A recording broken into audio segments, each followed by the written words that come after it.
Good evening from Olympic Park in Baja. Americans here with a good chance to increase their medal count tonight. More on the Olympic Games in just a moment. But let's begin with what police in Florida are calling an unimaginable accident. The fatal shooting of a civilian volunteer as she took part in a Citizens Police Academy training drill. The 73-year-old woman seen in these photos at the drill moments before she was killed when real bullets were somehow fired in what was supposed to be a demonstration. How does something like that happen? Today we have an update on sexual harassment claims against Punta Gorda's police chief. The accusations come from the police department's former public information officer. Of an internal investigation. This is after reportedly using a taser to subdue a 91-year-old man during a disturbance. Corner staying on top of the story of a Charlotte County woman wrongfully arrested by the Punta Gorda Police Department. Four Corner investigator Dave Culbreth has been combing through pages of documents, and he joins us live tonight with what he's found. Dave? New video from a police training exercise that turned deadly. The surveillance showing the moment a police officer shot and killed a retired librarian. Live from Southwest Florida's news source, this is Fox 4 News at 6. Step outside the line.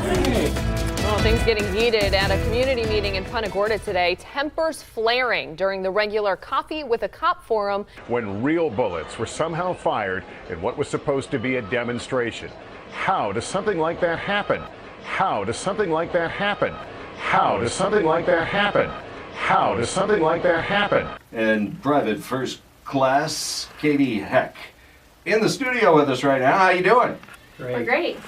Got a great event coming up. Now, Katie, it's been a while since you've been on the show, but you work with the canines. Yes.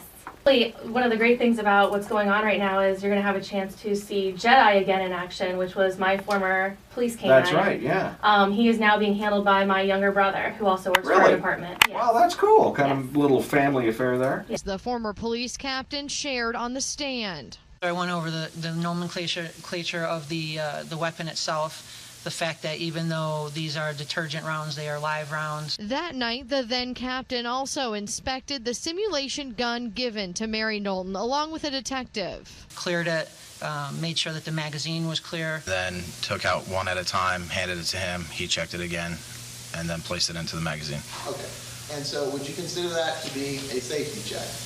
Yes. With a half dozen law enforcement officers on the stand so far, no one knows who, if anyone, was given the role of safety officer or was checking guns, although some say it's up to the officer. Lee Cole, the officer who pulled the trigger, is facing manslaughter charges. He's also facing a civil lawsuit on Florida's East Coast when he worked for the Miramar Police Department.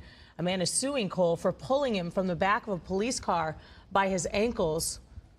Cole resigned before an internal investigation was completed. Police Chief Thomas Lewis accepted full responsibility this week for the fatal shooting of a retiree during a training exercise. The Florida officer who pulled the trigger seemed to have a questionable career record. Officer Lee Cole was on administrative leave for shooting and killing 73-year-old Mary Knowlton.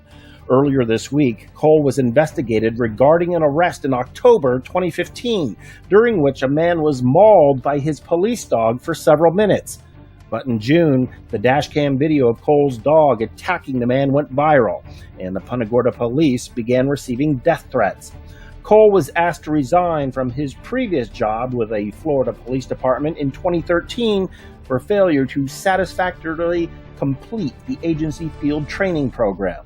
For pulling him from the back of a police car by his ankles. Cole resigned before an internal investigation was completed. Put your legs straight out, sir. The Punta Gorda police chief says he and his officers are receiving death threats because of video taken 8 months ago. The man seen here is claiming the officer used too much force in tracking him down and letting the K9 attack because his bike didn't have lights. This story getting so much reaction, the Punta Gorda PD took down its Facebook page. Today, NBC2's Tim Rocca dug into the officer's file.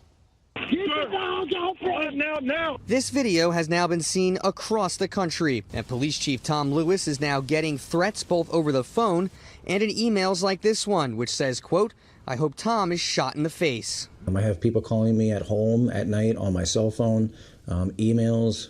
Officer Cole, myself, and a lot of other staff members have received death threats over this.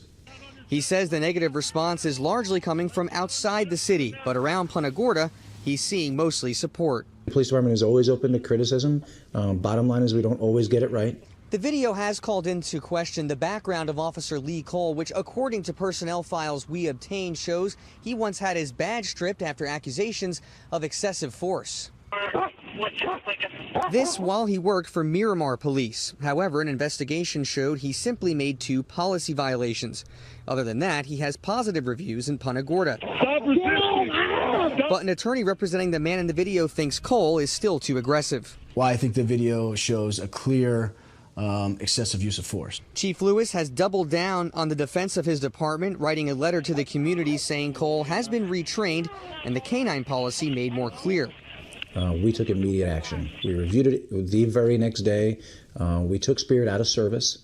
In Punta Gorda, Tim Branca, NBC2.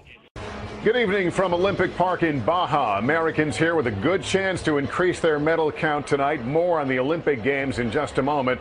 But let's begin with what police in Florida are calling an unimaginable accident. The fatal shooting of a civilian volunteer as she took part in a Citizens Police Academy training drill. The 73-year-old woman seen in these photos at the drill moments before she was killed when real bullets were somehow fired in what was supposed to be a demonstration. How does something like that happen? How does something like that happen? How does something like that happen? How does something like that happen? How does something like that happen? How does something like that happen? How does something like that happen? How does something like that happen? How does something like that happen? How does something like that happen?